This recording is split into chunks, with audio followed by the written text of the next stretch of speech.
Welcome, my dear students. Today, Social Science 9th Standard, Civics. Unit 2nd, in the name of employment in India and Tamilnad. We have discussed the employment structure in India, the organized and unorganized sectors, and the distinction between public and private sector, the changing of employment pattern to appreciate the case study format in Viluppuram district. That is an Eruvel Patu. My dear students, the basic need of every human being are food, clothes and shelter. In the present world, one more essential need has to be added and this list. What is that? Can you imagine? What is that? That is employment. To survive in the world, we all need employment. To earn money. Those who are engaged in economic activities, the capacity, high or low, whatever, that are called employees.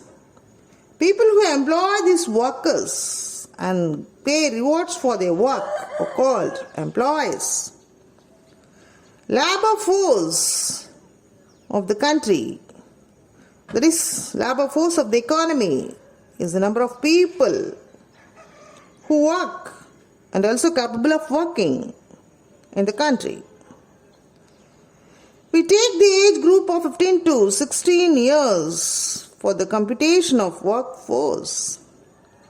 Persons who are less than 15 years are called children, and persons who are 60 years crossed of age or not capable for physical activities. Large percent of population is accounted by children and old age person. The progress of the country would be very low and very slow as the working force is very small. Working force is very, very important for our national product. The employment structure in India is multidimensional. Some get employment throughout the year and some people get employment only few months in the year, and some people are without employment throughout the year.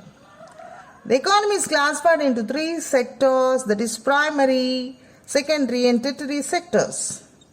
Primary sector deals agriculture, secondary sector is industrial sector, and tertiary means service sector. The structure of employment denotes the number of workers engaged in different sectors of the economy. Though the occupational pattern varies from one country to another, one can find in developing countries like India that a large workforce will be engaged in primary sector, the small portion of workforce in secondary and tertiary sectors. Whereas in well-developed countries, the workforce engaged in agriculture will be very small and a majority of labor force will be in the industrial and tertiary sectors.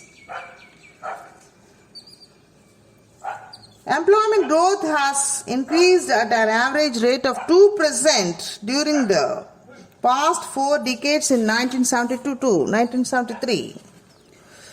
In the medieval period, Firoz Shah Tughlaq, the Sultan of Delhi, has set up an employment group to solve the unemployment problems in the country.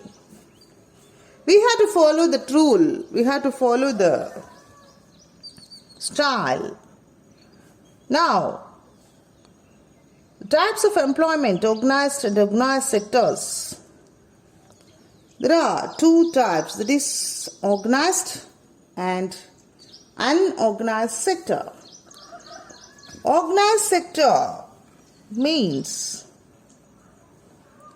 the sector has some formal processes and procedures. Employees in the sector are provided with job security and receive higher wages than those unorganized sectors. Organized sector gives good salary, fixed working hours, paid holidays, and provide medical allowance and insurance also. That are in government employees of central and state governments, bank, railways, insurance, industry, and so on can be called as organized sectors. Unorganized sector includes a large number of people who are employed on their own doing small jobs, selling on the street, doing repair work, and so on. In the unorganized sector, the employment terms are not fixed and regular. They do not enjoy any special benefits or job security. These enterprises are not registered with the government. Now let us study about public and private sectors. In economic activities are classified into two sectors, that are public and private sectors, based on who owns asset. Based on who owns asset, that is very important. Based on who owns asset and is responsible for the delivery of services. The public sector means the sector work as service motive. Government owns the asset. The wages are paid by the government to the people. For example, NLC, SEIL, BSNL, these are all examples of public sector. But let us study about the private sector. That is works as profit mode. Private and individual own assets. Wages are paid by the owners of private enterprises to the people. The private sectors are TVS Motors, Ashok Leyland, Tata Steel, etc. Employment pattern.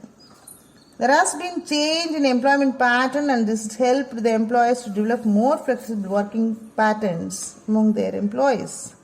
The trends are increasing self-employment, full-time and part-time employment, and contract short-time employment.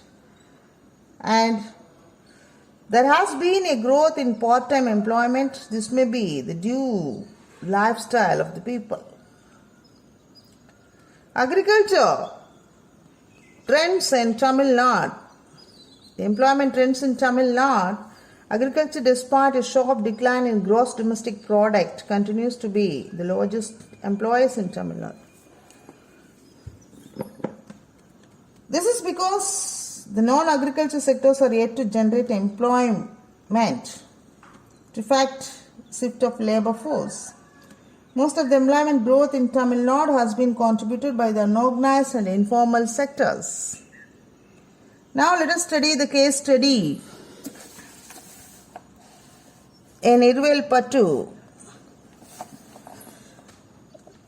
Irvelpattu, a village in Vilpuram district in Tamil Nadu, has studied for more than 100 years by many scholars. This village, also called Slater village, as Gilbert Slater was the first scholar working in the University of Madras to go with his students to study the village in 1916. Over the years, many scholars surveyed the occupation of villagers and collected many more details of each person in the village. It was clearly observed that the government brought social security awareness among the people of village through primary health care, provisions of schools, maintenance of public distribution system. Through this village underwent many changes. It is still dependent on agriculture as the main occupation. 24% were engaged in non-agricultural laboratories.